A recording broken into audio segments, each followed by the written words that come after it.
அரசா இருக்கான்னா தெரியல. எவ்வளவு பெரிய அறிவாளிகள்.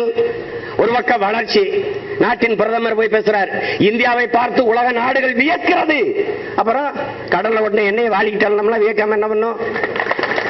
என்ன பண்ணும்? எவ்வளவு பெரிய டெவலப், எவ்வளவு பெரிய வளர்ச்சி, எவ்வளவு பெரிய வளர்ச்சி. 2 நாள் அழுனாங்க, அப்புறம் விட்டு வந்துட்டாங்க. அந்த எண்ணெயில அதுவா சரியாயிருட்டாங்க.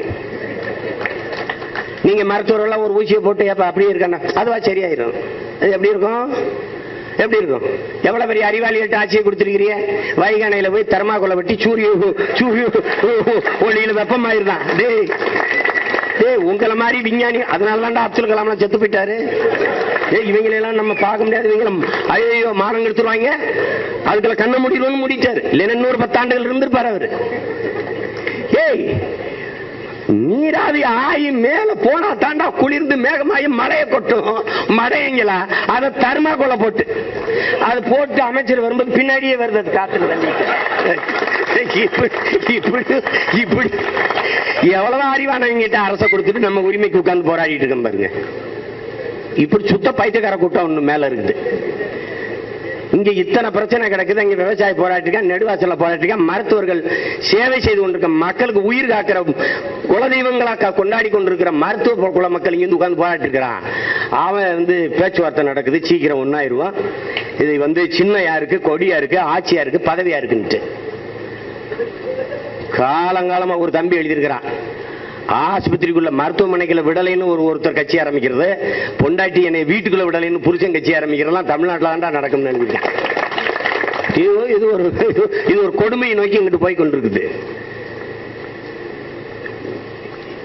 நாம ஒரு கிராமத்துல, எங்க கிராமம் இப்ப சிவகங்கையில அரணையூர்னு கிராமம் எடுத்துக்கிட்டீங்கன்னா, ஆரம்ப சுகாதார நிலையம் இல்ல. அப்ப இருந்தது, இப்ப இல்ல. இப்ப மொத்தமே 1800 தானே இருக்கு.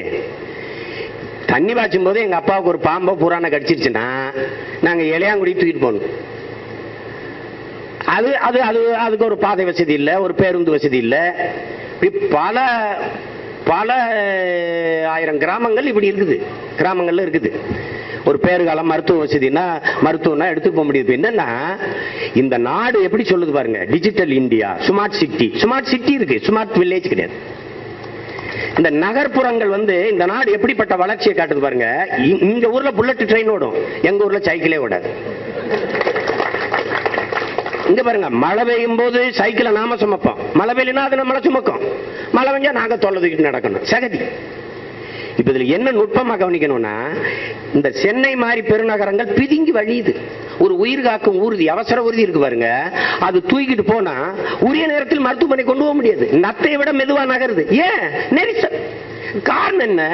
தரமான கல்வி, தரமான மருத்துவம், வேலை வாய்ப்பு நகர்ப்புறங்கள்ல தான் இருக்குதுன்னு அங்க இருக்கிற மக்கள் நம்புறான். கிராமத்தில் இருக்க மக்கள் நம்புறான். இப்ப நான் ஏன் இங்க வந்திருக்கேன் 600 கிலோமீட்டர் தாண்டி? இங்கதான் பொழப்பு இருக்கு. எனக்கு 1/2 கிலோமீட்டர்ல மருத்துவமனை, எங்க ஆத்தாளுக்கு அப்ப 60 கிலோமீட்டர்ல மருத்துவமனை. எனக்கு 1/4 கிலோமீட்டர்ல கல்லூரி, எனக்கு 15 கிலோமீட்டர் போனதான் பள்ளிக்கூடம். இங்க பிரச்சனை புரியுதா? இதத்தான் ஐயா அப்துல் கலாம் புறா திட்டம்னு இந்த கல்வி, இந்த மருத்துவம், இந்த வேலை வாய்ப்பை நகர்ப்புறங்கள்ல இருந்து சிற்றூர்களை நோக்கி கிராமப்புறங்களுக்கு நகர்த்தணும். அப்பதான் இந்த சிற்றூர்கள், கிராமங்கள் காலியாகி நகரங்கள் பிரிங்கி வழிவது குறையும். இல்லைன்னா ஒண்ணுமே செய்ய முடியாது, வெடிச்சிடும். இவன் காட்டுற வளர்ச்சி என்பது, நான் ஜிம்முக்கு போறவன் உள்ளங்கால இருந்து தலை வரைக்கும் தோள்பட்ட வரைக்கும் ஒரே மாதிரி பயிற்சி கொடுத்து சதைகளுக்கு முறுக்கேற்றணும். அது இல்லாம தோள்பட்டை மட்டும் இப்படி வீங்கிக்கிட்டே போகும்னா அது வளர்ச்சி இல்ல, வீக்கம். அது கட்டி, அது நோய். இந்த கால் மட்டும் வீங்கிரும் சீமான் அப்படின்னா அது யானைக்கால், அது நோய். இவன் செய்யறது இந்த தோள்பட்டை மண்டை மட்டும் வீங்கிட்டு போகுது, கீழே சூம்பிட்டு போகுது. இதான் இவன் சொல்ற பொருளாதாரம். இது நல்லா விளங்கணும். இங்க என்ன தேவைப்படுதுன்னா சரியான சமமான வளர்ச்சி, பொருளாதார வளர்ச்சி. அதுக்கு என்ன வழி இருக்குது? சிற்றூர்களின் மேம்பாடு, பொருளாதார வளர்ச்சியை கவனம் செலுத்தணும். இல்லைன்னா பில்டிங் ஸ்ட்ராங், பேஸ்மெண்ட் வீக்னு வடிவேல் சொல்ற மாதிரி ஆயிடும். இப்ப பேஸ்மெண்ட்டை வீக் பண்ற வேலை தான் இங்க நடக்குது. இவன் போய் வேலை செஞ்சுக்கிட்டு இருக்கான் பாரு, அதையும் தூக்குடா புடுங்கடான்ட்டான்.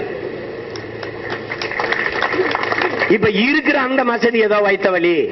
இதுக்கடையில சத்துணவு இல்லாத குழந்தைகள் பாவமாக இருக்கிறது என்று அங்க போய் பிள்ளைக்கு என்ன, கர்ப்பிணி பெண்ணுக்கு என்னன்னு பார்த்து கொடுக்கறதுக்கு, சேவை செய்யறதுக்கு 2 மருத்துவர் இருந்தா அவனையும் காலி பண்ணிட்டீங்கன்னா அப்புறம் என்ன பிறக்கும்? அவன் என்ன முடிவு பண்ணிட்டான் தெரியுமில்ல? மீனவன் மீன் பிடிக்க தேவையில்லை, விவசாயி விவசாயம் செய்ய தேவையில்லை, டாக்டர் நீ ஊசி போட தேவையில்லை, நீ எல்லாம் கிளம்பிருன்றான். ஒன்ன தெரிஞ்சுக்கிறீங்க, உலகத்தை 13 எலுமினாட்டி ஆள்றான்.